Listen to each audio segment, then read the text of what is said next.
Hi, I'm Jennifer Hollingshead. I'm an Old Town Greenwood resident and a graduate of Greenwood High School. I've lived in Greenwood all my life and founded Restore Old Town Greenwood in 2010. I'm Joellen Villines. I'm Jennifer's mother. I've lived in Greenwood my whole life except for 8 months in Arkansas when we first got married and my husband was in the Air Force, and 4 years at Hanover College. Our family has been in the area for over 200 years.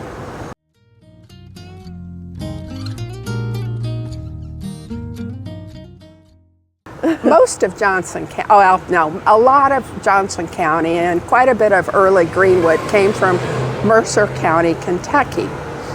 That's where this is all on my dad's side, the Greenwood area, and that's where most of them came from. A number are buried in the Pioneer Cemetery on Fry Road, which my dad never mentioned existed, which I find very weird. But I have, very early 1800 relatives buried in an addition, right in the middle of the addition in Center Grove, which is odd. And then, like I say, a number at the Pioneer Cemetery. And some as old as the Greenwood Cemetery, which isn't that old. So it was a wonderful place to grow up when I was little. Very, very small, around 6,000 people. Downtown, Indianapolis was far away and removed. And the only time you went to Indianapolis is if you had to buy all new school clothes or something like that. Now my mother worked downtown and my dad worked at Allison, so I stayed home with my grandma when I was little. And there were two groceries downtown, a drugstore, a dime store, one clothing store, that's about it. Tell more about our relatives that came here from Kentucky. You didn't really talk about that. You just talked about the cemetery. Well, most of the people that came here from Kentucky were part of the Low Dutch group, all condensed. They founded New Amsterdam, which became Manhattan when the English took over. And they moved to Pennsylvania, Conewago, near Gettysburg. And then when that got crowded, I skipped a step. They moved to New Jersey first, and then to Conewago, and from Pennsylvania to Kentucky. And in the early 1830s, the people in Kentucky started splitting up, and quite a few came here. Many names you're familiar with if you live in the area: Brewer, Banta, Smock, Van Arsdale. They all came from Mercer County, Kentucky, up to Johnson County. Yes. When the Wetzel's Trace? No. Oh, no, later. Yeah, because Wetzel's Trace went kind of across, didn't it? And it's south. Like east and west? Yeah, I don't know. No, they just came up in groups. And wasn't Greenwood settled in is it 1824, the Greenwood? Well, the centennial was in 1964 when it became an official town, I guess. 1864 when it became a town. Yeah. But I feel like people moved to the area in 1824. Oh, yeah. I think my earliest ancestor was around the area in, I think it's 1821. My dad grew up in Greenwood. He was the youngest of a lot of kids, and they owned one of the two grocery stores downtown. His dad had started it as a meat market in the very early 1900s, and then in the 1930s, the oldest son, Tompy, took over the grocery, and the whole family worked there, and it continued into the 50s. Tompy had died, and his widow Laura ran it, but by then there were supermarkets all around, and most people didn't come to a little town grocery anymore. And what did you ask me? Didn't they butcher off of Smart Street? They lived in a house on Smart Street, which used to be the end of town. We have pictures, 350 North Smart. We have pictures of the family, and it's all just fields and nothing around them. And they lived there, and there was an empty lot, and then there was a butcher place where they butchered their meat. And the centennial of Greenwood was a really big deal. You know, they had parties, and men grew beards, and women wore long dresses, and that was a big deal in 1964. All kinds of different things that were really, really fun, and I don't think a big area could or would do. Anything else you want to talk about when you were a little kid? I think it's just interesting when you've told me about wearing dresses to school and then having to stuff your dress into like your snow pants to walk to school. Yeah, you had to wear dresses back then, and of course everybody walked to school. There was one school bus, and it was suburban lines. It wasn't really a school bus, and you had to live over a mile to be able to ride it, and girls had to wear dresses. So you could wear pants when it was really cold, but you had to take them off when you got to school.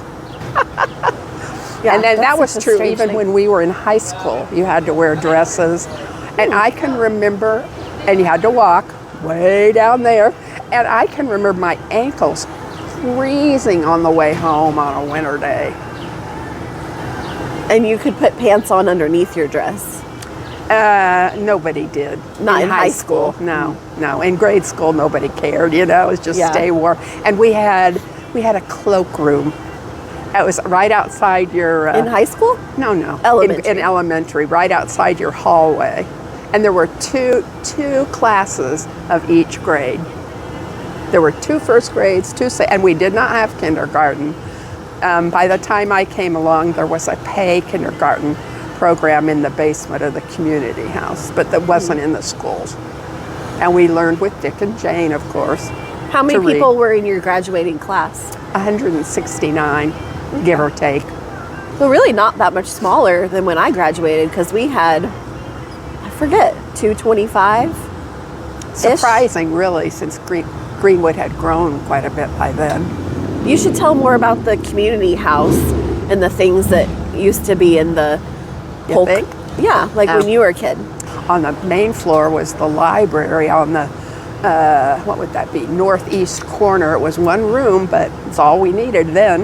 And then the rest of it that I can remember on the main floor was the movie theater run by Carl Carter, and it was very cheap to get in. I can't even remember. I think if you had 50 cents, you could go to the movie, get popcorn and a candy bar maybe. Did it seem like a movie theater, or was it just chairs? No, it was. They had those wooden seats like you see in pictures. And back then, everybody just threw their trash on the floor, which seems kind of weird now. And then downstairs, there was Boys Club, for the Boys Club met, and the kindergarten. And upstairs, when my dad was young, there was a pool. But that got, I don't know why, they covered it over and they floored it. And so when I was young, there was a trampoline there. And I'm trying to remember if there was anything else. So surely was something else upstairs, but I can't remember being in any other rooms. Maybe rooms for adults and you just weren't up there. Could be. I don't know. But that was a very important building, and I'm sorry to see it sit empty right now. And then you had kindergarten there. Right. Our kindergarten was in the basement. And that building had gorgeous, well, not gorgeous, but they were pretty, stained glass windows in the tall, long spaces. We will not mention what happened. A previous elected official sold them. I guess we can say that safely.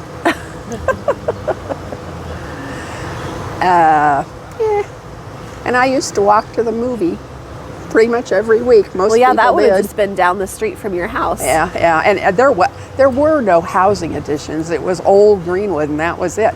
And everybody lived pretty much the same life. I mean, nobody was rich.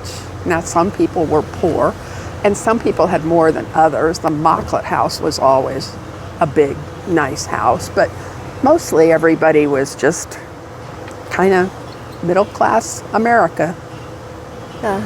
Did interurban run when you were a kid? No. No, it stopped before you were a kid. Oh, yeah, yeah. Oh, it stopped way like before World War II, right? Yeah, unfortunately, yeah. Yeah. Because did Grandma take the interurban to go downtown Indianapolis? No, she rode the bus. Oh, okay. She rode the bus. My dad talked about the interurban, though. It's a shame they got rid of it. We used to ride the bus. It was 50 cents to go to Indianapolis. And sometimes I'd go with my mother when I was little, and we'd go to Ayers. And then when I was in high school, a friend and I would ride. That's when I remember it being 50 cents. You'd ride the bus? And go shopping just for fun. Because there was no Greenwood Park Mall until what year? Was it the early 70s? Yeah, 70-something. I can remember in my head the farmhouse that sat on that property where the mall is now. And my grandparents owned the property where the Oaks is now. And I can also remember in my head the big 2-story house that sat there, the LeMasters. I know Dad has a picture from when their house was first built on Howard Road. And you can see off to the north, there's just nothing. There's just like fields. Yeah. Well, that's how my dad's house looked. Greenwood pretty much used to end at Noble Street. And then when I was a kid, it went to that addition that connects across to Canby Street. But it didn't go much beyond that Off of one, Madison. a little bit, but anyway. And then Willgrove was new, and that was quite the big deal. And that took a lot of shoppers away from downtown also, which downtown probably didn't appreciate. But when they built Willgrove, Yeah. the downtown businesses got mad. Because it was Hags, and there was Like a department gift shop. What's No, Hags? Hags was a drugstore that had a lot. It was much bigger than anything up here. And there was a gift shop. What was it? I don't know if I'll think of it later. Oh, Treasure House. And Standard Grocery. Anyway, so that would just ruin downtown, basically. And at Halloween, they would tape off squares on the big glass windows with masking tape, and you could paint a picture, and it was a contest. That was fun. I can't believe I walked all the way down there, all that time. Yeah, that's kind of a far walk. By myself, no less. When you were a little kid? Well, probably, yeah, a little enough to paint those windows. But you could go anywhere back then and not worry. Well, if there's only 6,000 people, there's not. Well, by the time, not that much I around. don't know. I know now Greenwood jumps 10,000 every decade, but I don't know what the jump was then. I'm sure it wasn't quite that much. But it was very small and insular. And probably mostly white, too, Oh, right? completely. Yeah. And everybody knew everybody. My dad remembers when Greenwood was a sundowner, I'm not sure which is correct, town. And he said there used to be a sign. Now, whether that's true, I don't know. Yeah. Which is unfortunate. But We're a lot more diverse now. I stayed home when they were little. I felt kind of bad about not using that expensive degree. But when they got in higher elementary, then I started thinking, I need to work and I really want to teach. And Mr. Adamson at Northeast hired me for kindergarten, and I was in this little half room, which was kind of bizarre. But I liked it, and I was there 3 or 4 years, and they, enrollment comes and goes all the time, and by that time, they did not have a space for me. So I went to Southwest, and I didn't think I would like it. That's where our two girls went to school, but I really liked it. And Mr. Kinsey was a wonderful principal to work for. Oh, Anything else from being a teacher in Greenwood schools? a lot of work, more work than people would ever dream. I always remember you bringing home, I don't necessarily remember you doing much grading, but I remember you bringing home projects of like things you were coloring, and you had stuff you'd laminated. I don't remember. I feel like it was for like I don't know, like kids. Like a center. Yeah, like a station. Like you would be making a game or an activity or something, and you would had to like color everything, and we'd be coloring stuff or cutting things out, or you would laminate it and we'd help cut stuff out for you to get your class ready. Yeah, I think all teachers bring home, or I shouldn't say all, the great majority of teachers bring home a lot of work of one kind or another. Talk about when you grew up, how it differed from when I grew up. So when I grew up in Greenwood, we lived over off of Averitt Road, kind of close to Southwest in the high school. Our neighborhood was a big circle, and I felt free to roam in there, but I wasn't like you, where I was walking a block or two away or all the way down. Like, I don't even know how many blocks that would have been from your house to Willgrow.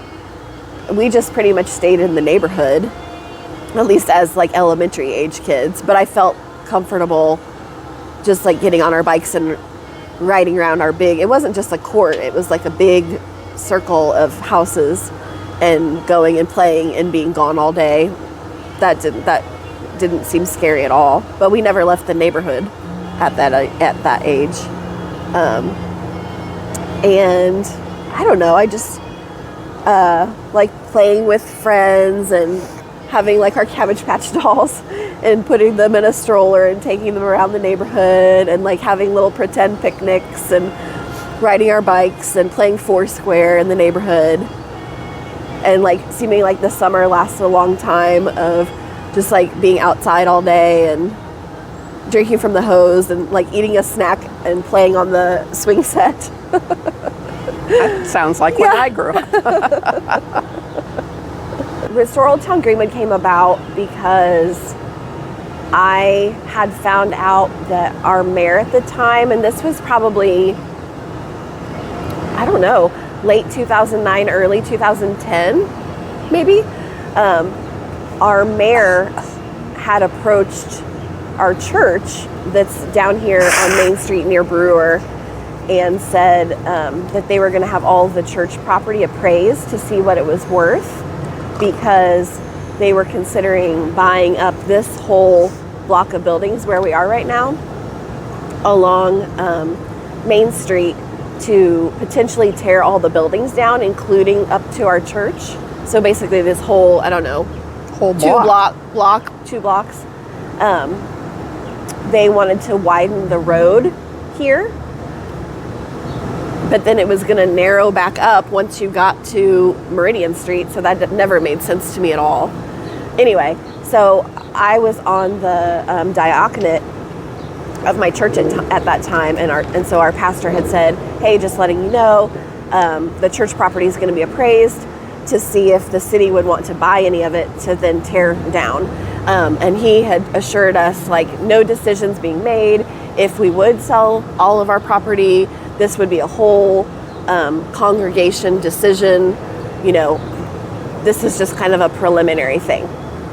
So I probably called you right away and said, oh my gosh, like they're thinking about tearing down all, like this whole section of Old Town Greenwood, and I can't believe this is even being talked about. I probably called you first and said, I'm just so, like, I don't feel like I need to do something. I'm so scared I'm going to drive by one day and it's just going to be demolished and I won't even have known what had happened. So Facebook was fairly new. I think it had maybe been around a few years, but it was really only more for like college students. I think it was fairly new that Facebook had community pages that you could make and not just a personal page. So I, being an introverted person, thought, well, what I could easily do is start putting information out to the public of like, hey, they're talking about tearing this whole section of buildings down, and I could like find information and share it to the community so they know why this is important to not tear it down. And I reached out to Indiana Landmarks and Indiana Main Street and said, can you help me? I don't know what to do, but I don't want things to get torn down. Right away, I met with Indiana Main Street. The director at the time was super nice and really, really helpful. And you and I met with her in person, didn't we? Did we go have lunch or something? I'm sure Mom and I met with Shay, whether it was over lunch or just, I don't know, meeting in person. And we talked about what was happening and what we could do about it. And I think we decided that we would try to get a group of volunteers together. And it wasn't even like a board at that time. It was just some people from the community. And then we started also having some public meetings. That's what I remember early on, are the meetings that started kind of small and got bigger and bigger and bigger as people heard. We had community meetings in my church. I remember going and like coming straight from work, and I don't know if you picked me up some McDonald's or if I picked up McDonald's. And I remember sitting in rows in the church basement, and Shay was talking about, I don't know, Main Streets and Indiana Main Street and the importance of historic preservation, and why it would be important to try and keep these buildings and what we could do about it as community members. And I'm just sitting there like eating my cheeseburger, which was my dinner. And then she's like, Jennifer, did you want to say something? And I was like, no. I just wanted to sit and eat my food and listen to her because she was the expert. I didn't know anything about anything. I just felt like it was important to do something. So anyway, that progressed from community meetings. Like there was a mayoral election happening around that time. So different people were coming to our community meetings to see what we were doing. And then they would kind of share, like the different candidates would share with our group of like, this is what I want to do, or this is what they want to do, or just talk about different options. And Charlie Henderson was running for re-election. And then I think we just kept kind of having a small group meeting, which eventually became our board, and kept putting out information of like why this is important to save the buildings. And that became like a bigger thing, I feel like, during that mayoral election. It was something that the candidates had to speak about and give their thoughts on what they wanted to see. And Charlie Henderson wanted to move forward with tearing buildings down, and they were going to rebuild new downtown buildings just pushed back from the street to look like old buildings. And then several of the other candidates said, I won't change anything. We can keep it as it is.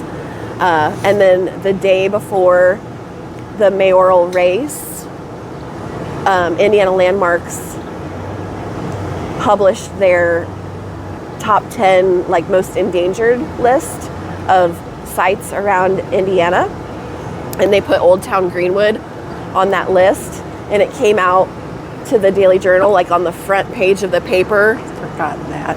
I think it was the day before Election Day, and it was like Old Town Greenwood endangered of being torn down. And then Charlie Henderson lost the mayoral election, and he was the one that wanted to tear things down. Or he lost it was the primary, because there were multiple Republican candidates running in the primary. So he was out of the race, and all the other remaining candidates had said they weren't planning on tearing anything down. So at that point in time, we knew it was safe. There wasn't any threat of demolition. And then Shay came to me and said, okay, so like that, you got through that. There's no threat of demolition anymore. Are you done? Did you do all that you wanted to do? And I feel like by that time it'd been like a year of my life focused on this project. And she said, if you're not done, if you want to do more, you could start an official like board and try to become a nonprofit organization, an Indiana Main Street organization. She had said if we weren't done, we could become an Indiana Main Street, become a nonprofit board, and keep on going. And so the kind of small group that was involved with me said, yeah, let's keep going. Let's form an actual board. And so then we like elected officers and started trying to brainstorm projects, and then eventually became a state nonprofit, and then eventually a federal 501c3, and then became an Indiana Main Street organization, and just kept going from there. And Jennifer spent hours and hours and hours, I can remember this, and hours, and more hours. And we have working lots of on it. volunteers now that spend lots and lots of hours doing the exact same thing. Yeah, but not for as long as you did. You did it for a long time. No. Along with that, I've got to say, it's unfortunate that the original buildings on the southwest side were torn where the down parking lot for is. a parking lot. Yeah. That happened that was before I was born, wasn't that in the 70s? It was either early 70s, probably early 70s. Yeah, for the bank. The bank needed parking. Sad. Yeah. I would say the best changes in Old Town since I got involved with doing stuff in 2010 would be we just have a lot.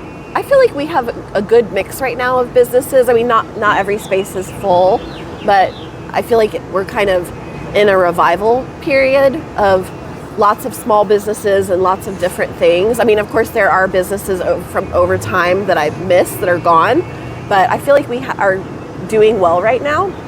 I think definitely Restore Old Town Greenwood getting the facade grant from Indiana Main Street was a huge, big win. What I do recall is we had applied, since we were Indiana Main Street, we were eligible for grants. So we, in collaboration with the city of Greenwood, had applied for a $40,000 design grant.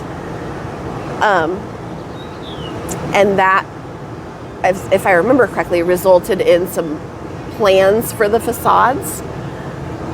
And then the next step was then to apply for a $400,000 grant, which we were awarded. So then the city had to come in, because $400,000 wasn't enough money to do as much as we wanted to do. So there was a whole long process that took many years of like seeing which building owners wanted to participate in that. And if I remember correctly, we ended up with 27 of 33 facades taking part, and the business owner or the building owners had to pitch in, I think, 20% of the cost of whatever they ended up doing to their facade. And the facade is just the facade. It's outside, like the front of the building. I don't think you could do anything on the back. You couldn't do anything on the inside unless it was like you're replacing the front windows, which you could see from the inside. But if you wanted to do anything else, you had to use your own money. And then I think there was also an agreement that after you did that work, you couldn't sell the building for a certain period of time, maybe 5 years. I don't remember now. Yeah. So that was a long process of designs, and then they had, you have to get multiple bids, so we had to interview multiple contractors and then start the work. I feel like that started in 2015, and then it was finished in 2017. And then we had a big block party celebration around like St. Patrick's Day, where they had kind of like a little ceremony where they thanked everyone for participating and unveiled the new buildings. And then as Old Town Greenwood and then the neighbors of West Old Town Greenwood, we collaborated and we did a neighborhood party. I can't remember when. I think it was in the summer, the spring or summer, at the Polk building, where we had different small businesses come and set up little booths. And then we had, I think it was Planetary, serve beer, and we had Joel Rocky sing live music, and it was just a fun like neighborhood celebration of the was that the facade project, or now I'm thinking, was that the historic district? That. So many things have happened, I don't remember anymore. But yes, the facade project was a huge thing. The city investing in recent years to like redo the intersection and widen the sidewalks was a huge thing, because we used to have really narrow sidewalks, and I think traffic has a tendency to speed down Main Street. And so when you were on a narrow sidewalk and it had a big utility pole in it, it felt like you were really close to traffic. So the widened sidewalks and the brick is so nice. That was a huge upgrade. And then the trail going up Madison Avenue all the way to Fry Road. I know that was a difficulty on the business owners for the construction period, but it's really, really nice for residents that live here to be able to walk along the trail. And you'll see like kids on bikes and people pushing strollers and people walking their dogs. I think On a good day, you always see somebody. Yeah, all those things were really, really nice upgrades. And like the new, along with the trail, the new nice lights, the public lighting and the benches. We never had any of that before. And like the public trash cans, just things like trash cans. It's so nice to have just investing in your community, and you can, it just, I don't know, it's a better quality of life when you have those things. I feel like we have newer, because a lot of, I don't know, like we talked about, like when I was a kid, we had Old Settlers Day, but they stopped doing that. So like we can't go to that anymore. But then we've pivoted to going to like the Freedom Festival parade. So like I took Charlotte, you took Charlotte, and the other grandkids when they were little, and then we still go today. And then now we have a Halloween parade. So even Justman and I, our kids are older, they're teenagers and older. We still have sometimes gone, Justman and I and you and Dad, together to the Halloween parade. We're developing new, as things change over the years, we're developing new patterns and new traditional things to do that we've done for several years. Yeah. I hope that the family can at least give the bare bones of the genealogy that we've worked on that shows how all of our family came to be here. And I hope that they know at least the main people, if they don't know all the people, and that they can appreciate that their family has, on one side, you know, on my dad's side, the Jennings side, has been here for a long time. And maybe some of them will stay here too. I think so. We've all stayed. Yeah. See, what legacy do I want to leave? I don't know. I hope that Restore Old Town Greenwood, which is now called Old Town Greenwood Inc., keeps going. I hope that continues. If volunteers don't step up and help, and we don't get people continually being passionate about it, then it won't continue. So I hope that does happen. Even if the group doesn't keep going, I feel like we have left a legacy of pushing for investment and change in Old Town Greenwood. So we have seen improvements. And I'm also proud of, I haven't mentioned, like our organization helped. We already have a downtown commercial district at Main and Madison, but our group in 2017 established a residential historic district. So that encompassed the Polk building that you were talking about earlier. We had actually, it's not called that anymore. We had actually looked to see if the Polk building could be listed on the National Register in and of itself, but it had been changed too much as it became the city building in the 80s. I think they'd changed a lot and gutted a lot of it. So it was not able to be its own entity, but we were able to incorporate it into the neighborhood district. So it is now listed on the National Register as part of the district. So that was an exciting thing for me to be able to get that established. And then our organization paid for 2 markers in the area. We put up one for the commercial district, which was already established in the 80s sometimes, but there was no marker.